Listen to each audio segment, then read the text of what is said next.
Bismillahir Rahmanir Rahim. Why Prophet's Hadith? Why not God's Quran? Question. আমাদের সাবকন্টিনেন্টে বাংলাদেশের কথাই বলি, ওয়াজ করতে উঠে, তারপরে খুতবা দিতে উঠে সবসময় আরম্ভই করে আল্লাহ রসুলের কথা বলছেন, আল্লাহ রসুলের কথা বলছেন, একখানা হাদিস। অথচ আল্লাহ রসুল সমস্ত বলেন নাই, আল্লাহর কঠোর নিষেধ ছিল। আর উনি তো উম্মি নবী ছিলেন, উম্মি নবী, উনি নিজের থেকে কোনো কথা বলতেও পারতেন না। তাছাড়া অ্যাজ এ ম্যান মাঝে মাঝে কয়েকটি কথা বলছেন, অতি সামান্য, যেমন শ্রমিকের ঘাম শুকার আগে তার মজুরি দিয়ে দিও, অন্যায়কারীকে কঠোরভাবে বাধা দিও, আর যদি বলে অন্তত ঘৃণা করবা, তার সঙ্গে সম্পর্ক বর্জন করবা। কেউ যদি কারো 5 ইঞ্চি জমিন জোর করে দখল করে, কিয়ামতের দিন এই জমিনের সমস্ত মাটি পাতাল পর্যন্ত তার কাঁধে বেঁধে দেওয়া হবে। এই মাটির বোঝা নিয়ে আসে কিয়ামতের মাঠে উঠবে। এটির মাল যারা খায় তারা যেন আগুন খায়। এই কথাগুলি অত্যন্ত জরুরি, কিন্তু এই সমস্ত হাদিস কখনো শুনবেন না আপনি। তারপরে সবচেয়ে বড় পাপ হলো মিথ্যা সাক্ষী দিয়ে একজনের সম্পত্তি আরেকজন দিয়ে দেওয়া, একজনের অপরাধ আরেকজন ঘাড়ে চাপায় দেওয়া, সবচেয়ে বড় পাপ। এটা আল্লাহ ক্ষমা করবেন না। এটা আল্লাহ রসুলের একটা সহিহ হাদিস। মিথ্যা সাক্ষী দিয়ে আদালতে একজনের সম্পর্ক, একজনের রাইট আরেকজনকে দিয়ে দেওয়া, একজনের পাপ আরেকজন ঘাড়ে চাপায় দেওয়া, এই কয়টি হলো, এই যেটিও আছে আর কি, অতি সামান্য এবং অতি জরুরি। এগুলো যদি অন্তত বলতো ওনারা, আমাদের ওয়াজরা, তাহলে কিছু উপকার হতো। এগুলি তো বলেন না। স্বপ্নের ঘটনা, এইটা সেটা, এই দোয়া পড়লে ভালো হয়ে যাবে, এই দোয়া পড়লে এইটা হবে, এই সমস্ত কথা যেটা কোনো বলেন না উনি।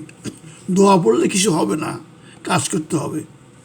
কোরআন তেলাওয়াত করলেই সওয়াব, অথচ কোরআন ছোঁয়া যাবে না, উজু ছড়া, এইসব নানান কথাবার্তা আছে না।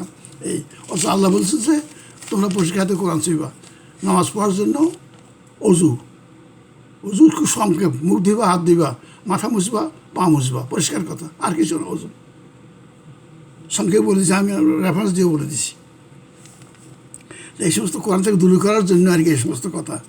এখন উঠেই যে আরম্ভ করে আল্লাহর একখানা হাদিস, এইটা এখন মনে হইতেছে যে এটা রসুলের ইসলাম হয়ে গেছে।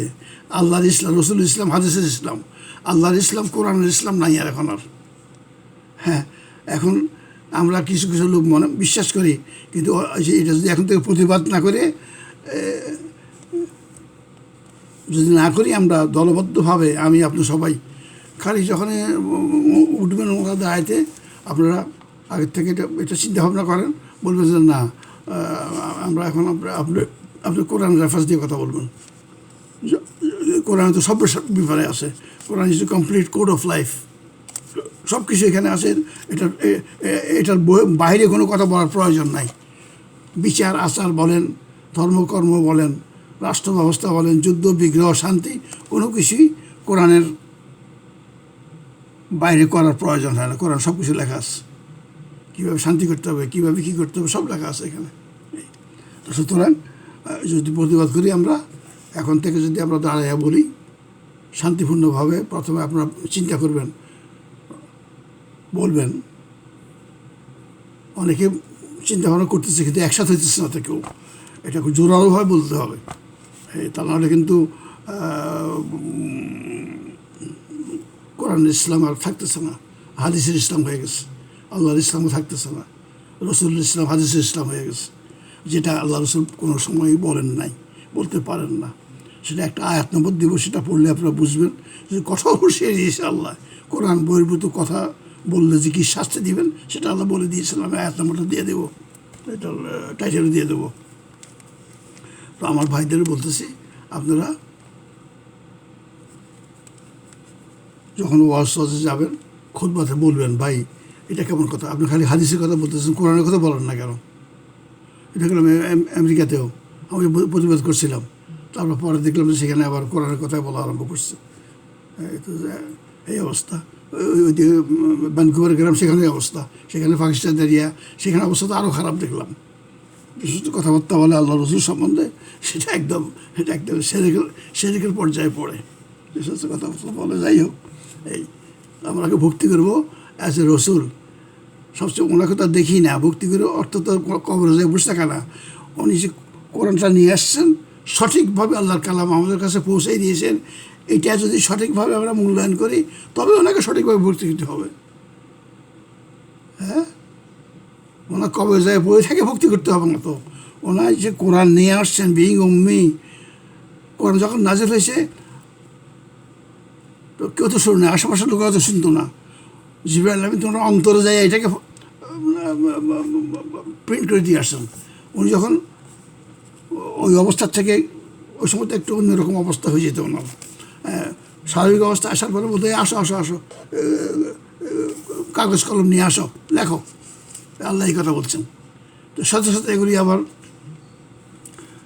হাটে বাজারে সব জায়গাতে প্রচার করতে হতো, এই আয়াত আসছে, এই আয়াত নাজিল হয়েছে, এটাই নিয়ম, এটাই আর কি করার আয়াত, এভাবে হয়েছে। এমন কোনো কথা না যে সঙ্গে সঙ্গে তো এটা লেখা হয়ে গেছে। তো যেহেতু উনি সঠিকভাবে বিইং উম্মি, উনি সঠিকভাবে পয়েন্ট বাই পয়েন্ট উনি কোরআনের আয়াতগুলি, কোরআনের আদেশগুলি, কোরআন নিষেধগুলি আমাদের কাছে প্রচার করছেন, কোরআন সংরক্ষিত করছেন। সে কোরআন মতো রাষ্ট্র ব্যবস্থা করছেন মদিনা রাষ্ট্র। উনি 10 বছর, ওনার সাহাবীরা আরও 30 বছর। এটাই ছিল ইসলাম রাষ্ট্র। সেটাই তো ওনার বড় গুণ। সেখান থেকে ওরা যখন দেখলো যে ওদের নাজায়েজ কাজ জায়েজ করার জন্য, কোরআন থেকে দূরে যাওয়ার জন্য তো হাদিস আবিষ্কার করছে। মেইন আবিষ্কার তো তারাই করছে। এই ওদের ষড়যন্ত্র ছিল। ওরা কীভাবে, এবার বলে দিয়েছি আমি, একটা আইটেম আছে কীভাবে বুখারী সাহেবরা কীভাবে এটার মধ্যে ইনভলভ হয়েছেন, সেটার ইতিহাস আছে। এই সঠিক ইতিহাস এগুলি আমরা জোগাড় করছি বহুত কষ্ট করে, এটা পড়বেন আপনারা। তো সুতরাং কোরআন বিরুদ্ধে কোনো কথা, হাদিস দিয়ে কোনো কথা বললে প্রতিবাদ করতে হবে।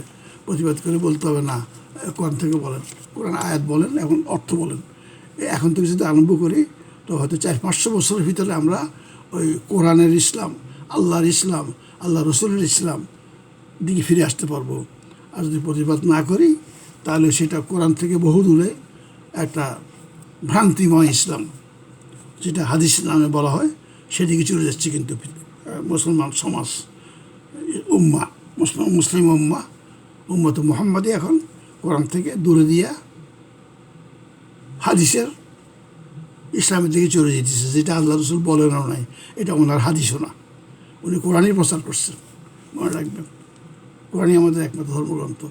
হাদিস আব্বাস সাহেবরা ওনার মৃত্যুর 250 বছর পরে তাদের রাজপ্রসাদের আবিষ্কার করছে। আল্লাহ আমাদেরকে কোরআন থেকে ওয়াজ বলার, কোরআন থেকে ওয়াজ শোনার তৌফিক দেখ, এবং কোরআন বিরুদ্ধে কোনো কথা বা হাদিস ইসলামে কিছু বলতে গেলে আমরা যেন বাধা দেওয়ার সাহস পাই। আল্লাহ আমাদের সহায় হোক।